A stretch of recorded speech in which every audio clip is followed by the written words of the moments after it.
నమస్కారం అండి. SB news 9550కి స్వాగతం సుస్వాగతం. ఏ రోజు వార్త ఆ రోజు మనకు అప్డేట్ కావాలంటే ఎస్బీ న్యూస్ 9550 ఛానల్ను మీరు సబ్స్క్రైబ్ చేసుకుంటే ప్రతిరోజు వార్త మీకు అప్డేట్గా ఉంటుంది. ఆంధ్రప్రదేశ్లో కులాలు మతాలు వీటి ప్రభావం ఎలా ఉంటుంది? అంటే ఒక్కటి మాత్రం నిజమండి.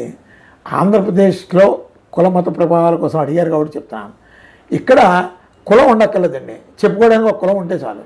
వాడు ఆ కులమో కాదో ఆ ప్రపంచానికి తెలియదు, వాడికి తెలియదు. ఈ కుల ఉద్యమాలు పుడుతున్నాయి. ఈ కుల ఉద్యమాలతో సమాజాన్ని భ్రష్టు పట్టిస్తున్నారు, వ్యవస్థని నిర్వీర్యం చేస్తున్నారు. రాజకీయ పొలిటికల్ ఎనాలిసిస్ని మీరు గమనిస్తే ఒక బలమైనటువంటి నియోజకవర్గం పలానా కులానికి ఉంది అని చెప్పుకున్నటువంటి కులంలో కూడా ఆ కుల నాయకుడు గెలవడం, వేరే కుల నాయకుడు గెలుస్తాడు. మరి అలాంటప్పుడు కులం ఉందని ఎలా అనుకుంటాం? కానీ మాకున్నటువంటి సర్వే ప్రకారం ఈరోజు ఏది అణగారిన కులం లేదు, ఏది ఒక గొప్ప కులం లేదు. మనుషులందరూ సమానమే. ఎందుకంటే చరిత్రని కొంతమంది దాచేశారు, వాస్తవాలను చదవనిస్తలేదు, అబద్ధాన్ని చదివిస్తున్నారు.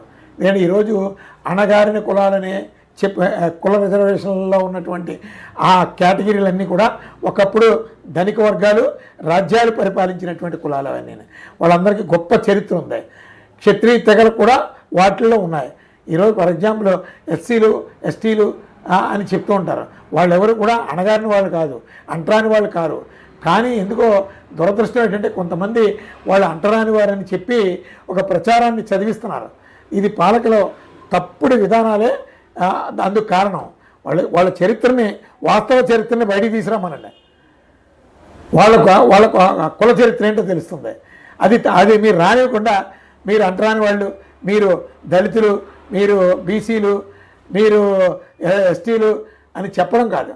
ఈ చర్చ మీద ప్రభుత్వం మొట్టమొదటి నిజాన్ని తెలియజేసేటటువంటి ఒక మంచి ఆలోచన ప్రభుత్వాలకు ఉండాలి.